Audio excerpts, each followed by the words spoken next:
Ed here with the Digital Digest, and today I wanted to share a quick unboxing and first look at the Lenovo IdeaPad Slim 7 Pro. Now, to my knowledge, this is the first coverage of this laptop on YouTube, and I'm excited to share it with all of you because it also happens to be the first Lenovo laptop to ship with Windows 11.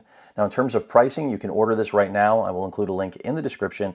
It's a little under $1,300 US on sale.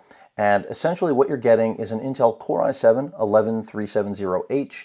So the same processor you'll find in the Surface Laptop Studio that I just reviewed, a quad-core 11th Gen Tiger Lake processor, 16 gigs of RAM. They are soldered to the board, not upgradable. A 1 terabyte NVMe SSD. I believe it is a Gen 4 drive, but we'll see. Iris Xe graphics, and then a 14-inch 2.8K IPS touchscreen panel that does have a 90 hertz refresh rate. So that's 2880 by 1800, 400 nits. It is a glossy display, and this is going to be, I think, a pretty favorable comparison to the Surface Laptop Pro. Now, granted, it doesn't have a hinge that moves in multiple directions, but it does have pretty much everything else I feel like that you could want if that isn't important to you. So that does make it pretty interesting out of the gate.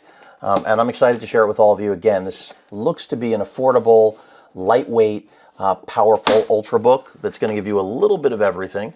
So it, at least on paper, reads like a really good option for the majority of users. So let's just pull out the power brick, put the box aside, and let's take a look at the IdeaPad Slim 7 Pro. And, you know, this is going to be an interesting test in terms of seeing how Windows 11 plays with machines other than Surface laptops. I've stayed away from installing Windows 11 on my own systems. I'm letting things get sorted out, and specifically like the, some AMD-based laptops and desktops not faring too well with it. But this is going to be a good example, I think, of how things should go. And battery life should be strong here. See some paperwork in the box. I'm going to get this out of the way. There's nothing else in there, I don't think. I'm just double checking. Nope, nothing else. And let's see what this machine looks like. Now, remember, this is aimed at being thin and light, and this is the less expensive alternative to the Yoga lineup. First thing we see, some ventilation there at the bottom of the unit. We can actually see the fans and cooling unit all together. Construction feels really good. I can tell you that right now out of the box. I/O on here is decent. We've got a headphone jack right there, Type A USB port, the power button. Then on the other side of the machine, before we get there, a little 7 Series branding right there. And then on the left, we have 2 Thunderbolt 4 ports. So no card reader here. You are going to be charging this with the Thunderbolt 4 ports. They support power delivery, obviously. And that's pretty much it. Pretty straightforward. Let me go ahead and open this up. It probably has a charge. In fact, it looks like it's already on. And it is a nice laptop. I can tell you that now, especially at its price point. I think this is going to be popular. And that's, generally the case with machines like this.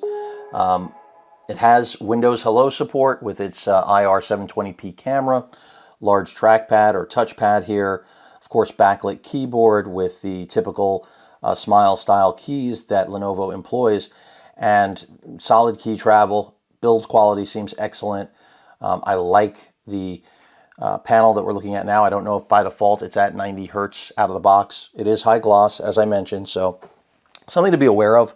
Often that will fare better in bright environments. So now the charger is tiny. I mean, look at that thing. And so this is part of the refresh that we're getting here, is that manufacturers, Lenovo obviously that we're looking at today, getting smarter with making these 65-watt chargers minuscule, like really, really tiny. I mean, typically 65-watt chargers were close to twice the size of this. So traveling light, if that's what you're after, Lenovo really has that in mind here with this laptop. And the touchscreen, as I mentioned, is a complete go. Now, as far as stylus support, we'll get there as I take it through the paces. But it should be fairly robust. I expect it to benchmark similarly to the Surface Laptop Studio. Again, the Surface Laptop Studio does have a GPU. This does not. This is pure Ultrabook, and that's, to be expected. I do not see a privacy shutter, but there may be an electronic one. I'll have to figure that out. But this is exciting. I mean, this is, again, the first machine outside of Windows 11 based Surface products where I'm seeing that environment, right out of the box. So be prepared. A lot of manufacturers still are shipping machines that are going to be running Windows 10 out of the box, but they are making that transition. And let's just check out brightness here to see. So it's almost at full brightness. Now it's at full brightness. And I have to say, the display looks really good. So I'm digging this 14-inch 2.8K IPS panel. And 90 hertz refresh rate, versus the 120 that you'll see on the Surface Laptop Studio, I think 90 is more than enough. Remember, this is not designed for gaming. This is designed for productivity and general use. And I think 90 hertz is more than enough when it comes to refresh rate on that. And let's just check it out.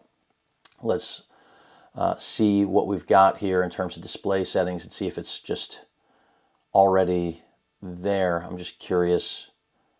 Jump into advanced. So it's by default at 60 hertz. Of course, jump up to 90. And I assume we're going to take a battery hit. That's generally the case. I will test it both ways. I like to see that this is a 10-bit panel. That's really nice in such a small form factor. Hopefully that's coming through. It could be a little bit blown out since this is really bright. Let me go ahead and step it down so you can actually see that clearly. But we've got a 10-bit 2880 by 1890 hertz IPS panel. So I'm liking the direction things are going. We'll see what that 720p webcam is like, what speakers are like. But I think this is going to be ideal for a lot of people. It's really small, really lightweight, has solid build quality, and if everything else checks out, I think this is going to be a winner. I love that it's got touchscreen. I'm a big fan of that. Some people aren't. That's why it's great that we have a lot of different options out here in the marketplace. And of course, unlike the Yoga series, the idea here, not to be cute, is that this is not going to go all the way around. It is not going to go 360 degrees, but you still get great build quality. You don't get the sound bar, but I really like what Lenovo is doing. I mean, they've been doing it for a few years now in terms of really changing the game with build quality and different characteristics you're not going to get from other manufacturers. So that's it. Again, a first look unboxing of the IdeaPad Slim 7 Pro with Windows 11 out of the box and one of the smallest 65-watt chargers that I've seen to date. Any questions or comments, please feel free to post them. Hit that like button. And as usual, please feel free to subscribe and please stay safe. Later.